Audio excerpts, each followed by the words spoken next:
What's up gamers? Today I will be reviewing my Pure Zoodiac deck for rank climbing in Yu-Gi-Oh! Master Duel. Please keep in mind that I cannot be considered a professional player at all.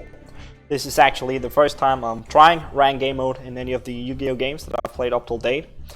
With that being said, I have managed to climb to Plat 5. And if we take a look at my win-to-lose ratio, we can see that out of my 41 standard duels, I've won 28 of them. So this roughly translates to a 70% win chance. So I'd say the deck has a lot of potential. For me, I like the simplicity of it. The combo spamming is not as intense as it is with other meta decks like the Shadow Dogmatica, Dragon Maid and whatnot. So if you're just looking for something simple yet really fun to play, I would highly recommend this. There's a lot of variations to the Pure Zoodiac decks, but some of these cards should seem familiar if you have had a look at any other version of this deck. Again, this is what worked the best way for me. I can't guarantee that it will be the same for you, so feel free to have your own take on what cards to remove and add instead of what I'm showing you right here. Anyways, first off, we have the Max C, 3 of those. They're super nice for countering the big combo spammers. Essentially, whenever your opponent special summons a monster, you can draw a card for free. So what's not to like about that? 3 Ash Blossom, super nice for negating specific effects as showcased here. And I have 2 Skullmeister, which can negate the effect of a card being activated from the graveyard, which we also see quite often in ranked gameplay. At least I come across it very often. A single Zoodiac Bunny Blast, 3 Zoodiac Whiptails, 3 Zoodiac Thoroughblades, and 3 Zoodiac Ramrams. I also have 2 Nibirus, the Primal Being. I really love these. Again, a perfect counter for special summoners. Essentially, once they have normal or special summon 5 or more monsters this single turn, I contribute this. I contribute as many monsters as the opponent has in the field to summon this guy with 3k attack power. However, I will have to summon a Primal Being token on the opponent's field, but you can set that as a defense type, or in defense position. So it's a great way to like get some board control after a combo spam. 1 Raigeki, kinda self-explanatory. The same with Harpy's Feather Duster, destroy all spells and traps that the opponent controls. Also have a Monster Reborn for when things go south. I would like to be able to resurrect some of my stronger cards that goes to the graveyard every now and then. A single Pot of Avarice and 3 Pot of Desires. 2 Lightning Storms, also kinda self-explanatory. You can either destroy all attack position monsters the opponent controls or all spell and trap cards that the opponent controls. However, it requires you to have no face-up cards before you can activate this, but that's also a very good way of gaining some board control. Fire Formation Tenki, pop this down on the field and you get to draw one of your Zoodiac cards up here. Now, I don't see a lot of people playing with the Mystical Space Typhoon, at least not in the Pure Zoodiac decks. I have the Cosmic Cyclone as well, pay 1000 life points, then target 1 spell trap on the field to banish it. It's always good to banish some of the spell and trap cards, because a lot of them can be activated from the graveyard. However, I still like having the Mystical Space Typhoons, just because it doesn't cost any life points, and we get to destroy either a spell or trap card on the field. It doesn't banish it though, but I still find it quite useful. This right here is probably my favorite card out of the entire deck. It's the Forbidden Droplet. Have 2 of those. Essentially, what you use this for is to negate your opponent's monster effects. Send any number of other cards from your hand and or field to the graveyard, and then choose that many effect monsters that the opponent controls and negate their effects. Also, their attack is halved. So it's super well when you go, let's say, second and you're against some dude who just keeps spam summoning monsters.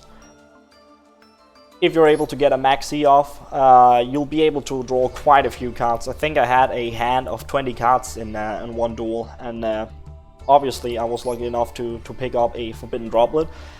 And with that, I could just negate all the effects of the cards my opponent controlled, so that I could sweep his entire board without having to worry about any monster effects that could negate the activation of whatever I was about to throw at him. I also have Zoodiac Combo and Solemn Judgment. This deck was originally a budget version of the current deck I'm showing you right now, and I really like these two cards. Just this one for negating a spell trap or summoning a monster. Sorry, negating a spell or trap activation, or for summoning a monster. Costs half your life points though, so that's a bit risky. I just like it a lot. And Zoodiac Combo. If you like me, you will do some mess ups here and there, and probably send some of your Zoodiac cards to the graveyard, not just from your main deck, but also your extra deck. So it's always nice to be able to, essentially what this does is, if this card is sent to the graveyard, except for the turn that this card was sent to the graveyard, we can activate its effect and then target 5 Zoodiac cards from your graveyard, shuffle all 5 of them into the deck, and then I draw 1 card. So it's a nice way to make sure that some of your Zoodiac monsters gets transferred back from your graveyard to your extra or main deck, in case you've been going at it a bit too aggressively. So for the extra deck, I have the number F0, Utopic Future, and of course his older brother, Utopic Draco Future.